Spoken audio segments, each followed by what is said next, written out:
ആദ്യമേ തന്നെ പറയട്ടെ, ഇത് ഒരു അനിമോൾ PR വീഡിയോ ആണ്. താല്പര്യമുള്ളവർ മാത്രം കാണുക, അല്ലാത്തവർ ദയവായിട്ട് ഒഴിഞ്ഞു പോവുക. ഇത്ര ദിവസവും ഒരു കണ്ടസ്റ്റൻറ്റിന് വേണ്ടിയിട്ടും PR ചെയ്യാതെ കൃത്യമായിട്ട് കാര്യങ്ങൾ വിലയിരുത്തിക്കൊണ്ടിരുന്ന ഒരാളാണ് ഞാൻ. ഇപ്പോൾ അനിമോളെ കുറിച്ചിട്ട് പറയാൻ തോന്നുന്നു. അനിമോൾ എന്ന കണ്ടസ്റ്റൻറ്റ് എനിക്ക് അത്ര ഇഷ്ടമുള്ള ഒരു മത്സരാർത്ഥിയൊന്നുമായിരുന്നില്ല. ആൾ ഒരുപക്ഷെ നല്ല ആളാവാം, ഒരുപക്ഷെ ചീത്തയാളാവാം, എനിക്ക് അറിയില്ല. സ്റ്റാർ മാജിക്കിൽ നിന്ന് കണ്ട പരിചയം മാത്രമേ ഉള്ളൂ. ബിഗ് ബോസിലുള്ള മത്സരാർത്ഥികളിൽ നിന്ന് ഒരു പടി ഉയർന്നു നിന്നു കഴിഞ്ഞ ആഴ്ച. അത് സമ്മതിക്കാതെ പറ്റില്ല. അതിനു മുമ്പ് അനിമോളിലെ മനസ്സിൻ്റെ നന്മയെ ഞാൻ മാനിച്ചിരുന്നു പലപ്പോഴും. പക്ഷേ അപ്പോഴൊന്നും അവർ ഒരു നല്ല കണ്ടസ്റ്റൻ്റായി എനിക്ക് തോന്നിയിരുന്നില്ല. കഴിഞ്ഞ ഒരാഴ്ചയിലാണ് അനിമോൾ നല്ല ബുദ്ധിയുള്ള, കൃത്യമായി കളിക്കാൻ അറിയുന്ന, എന്നാൽ മനസ്സിൽ എല്ലാ നന്മകളും സൂക്ഷിക്കുന്ന ഒരു കുട്ടിയാണെന്ന് മനസ്സിലായത്. ഈ സമയത്ത് അവളെ സപ്പോർട്ട് ചെയ്യേണ്ടതുണ്ട് എന്ന് മനസ്സിലാക്കി തന്നെയാണ് ഈ വീഡിയോ. കഴിഞ്ഞ വീഡിയോയിൽ ഞാൻ ആദിലയുടെ ഏറ്റവും മോശമായ പെരുമാറ്റത്തെക്കുറിച്ചിട്ട് പറഞ്ഞിരുന്നു. അത് അരക്കിട്ടുറപ്പിക്കുന്നതായി ഈ പ്രാവശ്യം അവളുടെ ഓരോ നീക്കങ്ങളും. ആദിലയായാലും ശൈത്യയായാലും എത്ര തരം താണ, ആരാണ് ഏറ്റവും വലിയ കട്ടപ്പ എന്ന മത്സരത്തിൽ ആയിരുന്നു അവർ. ആദിലയാണോ ശൈത്യയാണോ ഏറ്റവും വലിയ കട്ടപ്പ എന്ന് മാത്രമേ ഇനി നമ്മൾ ചിന്തിക്കേണ്ടതുള്ളൂ. കുറേയേറെ നൂറയും. നൂറ വ്യക്തിപരമായി നോക്കുകയാണെങ്കിൽ നല്ലൊരു വ്യക്തിയാണ്, നല്ല സ്വഭാവശുദ്ധിയുള്ള, നൈർമല്യമുള്ള ഒരാളാണ്. പക്ഷേ ആദിലയോടുകൂടി ചേരുമ്പോൾ പാലിൽ മണ്ണെണ്ണ ഉറ്റിയതുപോലെ തന്നെ നൂറയെയും നമുക്ക് തോന്നും. ഒരു കാര്യം പറഞ്ഞാൽ അത് കേൾക്കാനുള്ള ഹൃദയവിശാലത, അല്ലെങ്കിൽ അത് ആക്സെപ്റ്റ് ചെയ്യാനുള്ള ഒരു ഹൃദയവിശാലത നൂറയിലുണ്ട്. പക്ഷേ ആദിലയോട് കൂടി ചേരുമ്പോൾ അതിനെല്ലാം മറന്നു അവർ ആദിലയെ പോലെ തന്നെ പോയ്സണായ ഒരാളായി മാറുന്നുണ്ട്. അതിനെ 100% നമുക്ക് കുറ്റം പറയാൻ പറ്റില്ല. ഒരു കുടുംബ ജീവിതത്തിൽ തൻ്റെ പാർട്ട്ണറോട് കാണിക്കേണ്ട ഒരു പങ്ക് എന്ന രീതിയിൽ വരെ അതിനെ നമുക്കെടുക്കാം.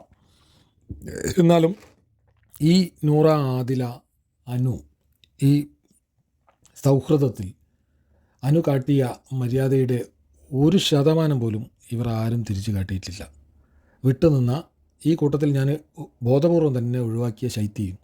ശൈത്യ എന്ന് പറയുന്നത് ശബ്ദം കേൾക്കുമ്പോൾ വളരെ പാവമെന്ന് തോന്നുകയും എന്നാൽ അത്രയേറെ വിഷ സ്വഭാവമുള്ള ഒരാളുമാണ്. ശൈത്യ അവിടെ നിന്നുകൊണ്ട് തന്നെ അനുവിനെ ദ്രോഹിച്ചതിന് കണക്കില്ല. അനു സ്വകാര്യമായി പറഞ്ഞ കാര്യങ്ങൾ അത്രയും അതിൽ തൻ്റെതായ പങ്കും ചേർത്ത് അപ്പോഴും പിന്നെയും ശൈത്യ പറയുകയുണ്ടായി.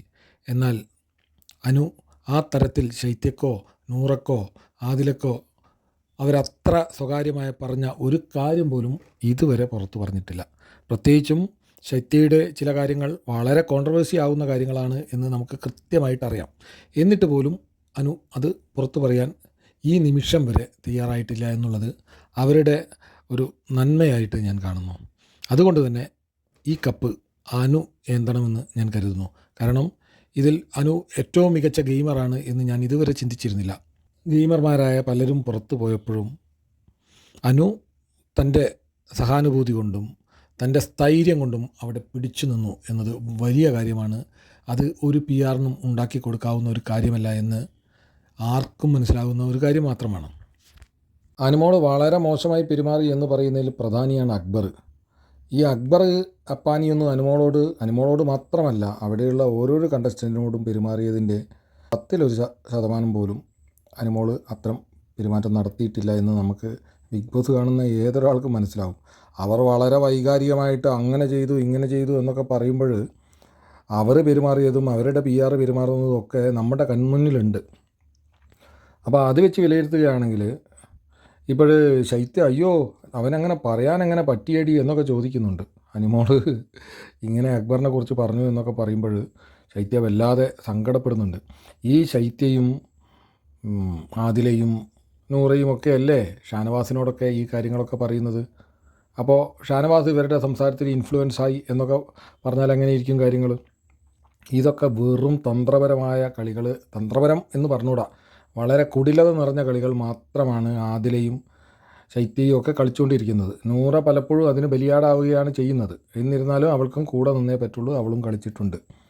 ഷാനവാസ് പോലും അനുവിനെ പറയുകയും ചെയ്തിട്ടുണ്ടെങ്കിലും ഷാനവാസ് അവസാനം അയാളുടെ ഒരു മനഃശുദ്ധി കൊണ്ട് അനുവിനോട് നല്ല രീതിയിൽ പെരുമാറുന്നുണ്ട്, നെവിൻ പെരുമാറുന്നുണ്ട്. പക്ഷേ അക്ബറിൻ്റെ ആ തരത്തിലുള്ള അക്ബറിൻ്റെ ഉള്ളിലുള്ള ഒരു സാധനമാണത്. അക്ബറിനെ ക്ലിയർ ചെയ്യാൻ പറ്റില്ല.